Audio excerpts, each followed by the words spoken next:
Olá, Jailma Oliveira falando aqui e vamos hoje estudar as bases do iluminismo, esse movimento intelectual que vai se desenvolver, né, ao longo dos séculos XVII, XVIII, se consolidando no século XIX na Europa. Para isso, nós vamos usar como base o texto da Patrícia Braich, da Miriam Ramos, e vamos entender por que é que esse movimento, ele até hoje é tão importante na compreensão, da nossa sociedade.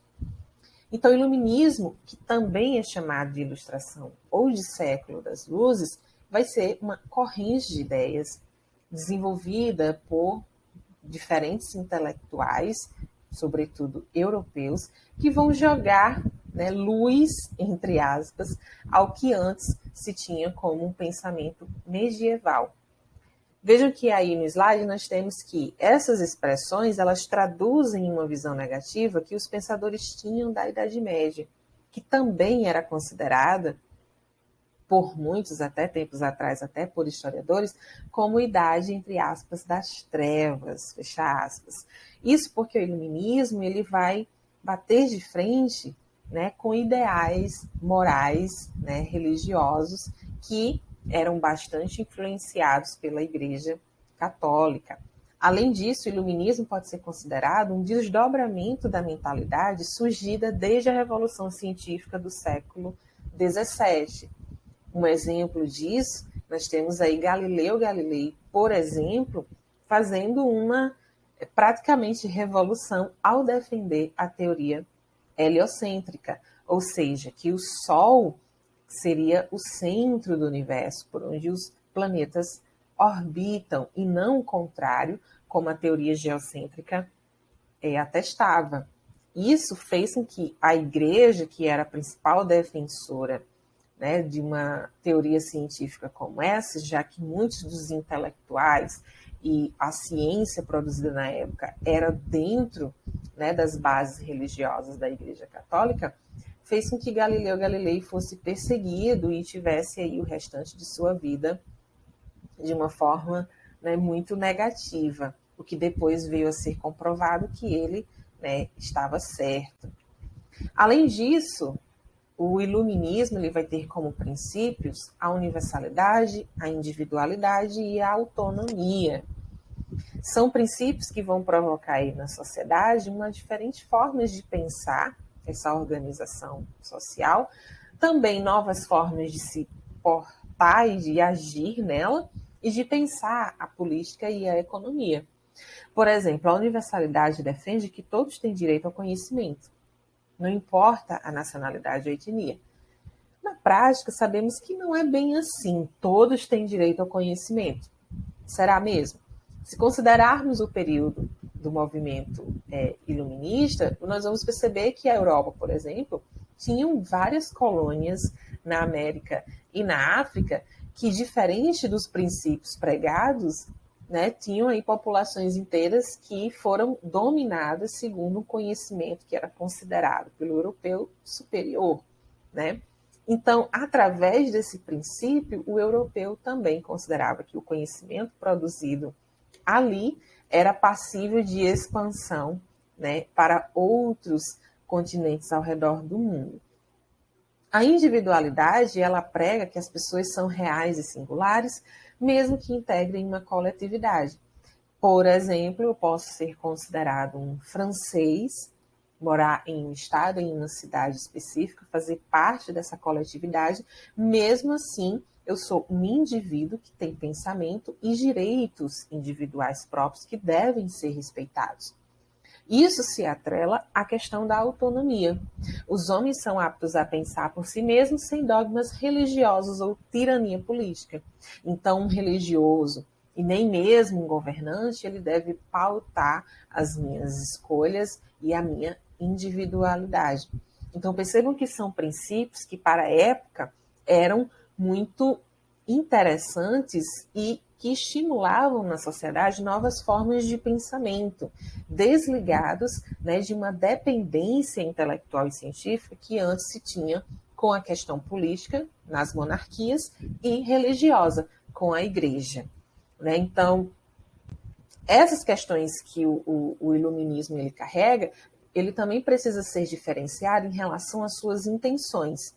A Patrícia Miriam coloca que os ideais difundidos pelos iluministas estavam relacionados aos interesses da burguesia em ascensão. Percebam que a burguesia ela se trata de um grupo que vai cada vez mais dominar aspectos da vida industrial, né, das fábricas, de uma comercialização pautada no mercantilismo e posteriormente no capitalismo, né, quando ele se consolida, e para isso o burguês ele precisava de uma nova dinâmica, diferente, né, da dinâmica que vigorava através da igreja e das monarquias. Uma monarquia e a igreja não casavam muito bem com os interesses burgueses, né, que precisavam expandir em relação ao comércio. Então, isso vai levar os burgueses a adotar uma postura crítica em relação à tradição cultural e ao Estado absolutista, e assim propor a transformação da antiga ordem em um mundo completamente novo, o mundo liberal burguês. Então, o movimento iluminista ele pode estar associado à ideia de um mundo burguês, né, pautado em liberdades individuais, políticas e econômicas. Portanto, eram propostas de reforma da sociedade e não de revolução. O que estava em jogo não era você transformar profundamente a sociedade e o sistema político, era apenas você mudar os atores de lugar para que, no caso, os burgueses tivessem mais espaço, né, para fazer parte ali, né, do poder político e econômico. Para isso, a gente tem aí algumas bases iluministas que vão dar sustentação dentro dessas correntes, né, intelectuais. A primeira delas é o Estado constitucional, ou seja, ao invés da gente continuar sendo governados por monarquias absolutistas, onde o rei tem um poder incontestável, onde o poder é passado de pai para filho, nós vamos ter agora um Estado constitucional, ou seja, pautado em leis e em regras, em determinados contratos, para que ele não se torne aquele Estado autoritário e opressor, e sim um governo em que, né, se coloque ali em pauta os interesses da sociedade. Isso vem associado junto com a teoria do liberalismo, que a gente pode dividir em liberalismo político e liberalismo econômico. O liberalismo político é justamente um novo sistema político que se contrapõe ao absolutismo monárquico. Né? É quando a gente vai ver mais lá na frente que intelectuais defenderam, por exemplo, a Constituição dos Três Poderes, que até hoje, né, é presente em muitos países, o executivo, o legislativo e o judiciário. Já o liberalismo econômico defende a livre iniciativa, defende que o Estado ele não se intrometa, né, nas questões comerciais. Ora, os burgueses, na época, estavam muito interessados em expandir os seus negócios. E, para isso, eles tinham que passar por cima de certos interesses e limitações impostas pelos reis absolutistas.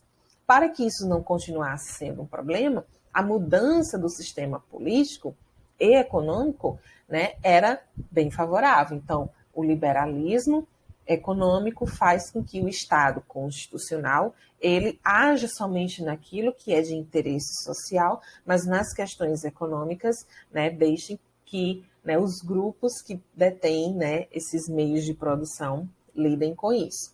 Então, a autoridade central com poderes bem definidos e limitados em paralelo com as liberdades civis. Também temos outra sustentação iluminista baseada na questão da racionalidade. Não há mais espaço para que a gente lide com o conhecimento de forma abstrata, em suposições, na questão somente espiritual. Nós precisamos, né, segundo a corrente iluminista, utilizar a razão para que a sociedade ela tenha progresso, pautado na verdade científica, na experimentação. Esse processo ele não é originário do movimento iluminista, como eu já adiantei no início do vídeo. A revolução científica, ainda durante o período medieval, por exemplo, até mesmo processos como da época do Renascimento, já prenunciavam a questão da razão, né, ao invés das questões abstratas e espirituais, né, que vigoravam bastante na época medieval. Para isso é importante a liberdade de pensamento, né? A liberdade de pensamento em relação a você ter, né, essas novas pesquisas fluindo, novas propostas sendo defendidas e que elas tivessem, né, essa autonomia para que fossem, né, organizadas no meio social. Então, o iluminismo ele vai ser um movimento que não leva à revolução, tanto que a gente não chama revolução iluminista, a gente chama movimento iluminista, né, uma corrente de ideias, é um movimento intelectual que, mesmo, né, não sendo uma revolução, um tema que envolva uma guerra em si, se torna aí uma guerra no sentido teórico e intelectual, visto que muitas das ideias iluministas elas conseguiram ter espaço e até hoje elas impactam as nossas vidas. Se nós observarmos a nossa organização política, ela é muito pautada na questão do liberalismo. Hoje, né, com uma nova orientação através do que nós chamamos de neoliberalismo, e também a questão da organização política em relação à divisão dos três poderes e também influenciando na organização,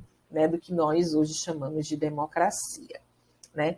Se isso é pertinente de forma positiva ou negativa, nós vamos, né, analisando isso posteriormente. O fato é que essas bases que levam ao movimento iluminista ganharem cada vez mais simpatizantes e colocarem os intelectuais, né, como novos pensadores, vai fazer com que a história, né, ela viva aí um momento muito interessante e que vai realmente colocar, né, o grupo burguês na ponta ali, né, das questões das decisões políticas e econômicas.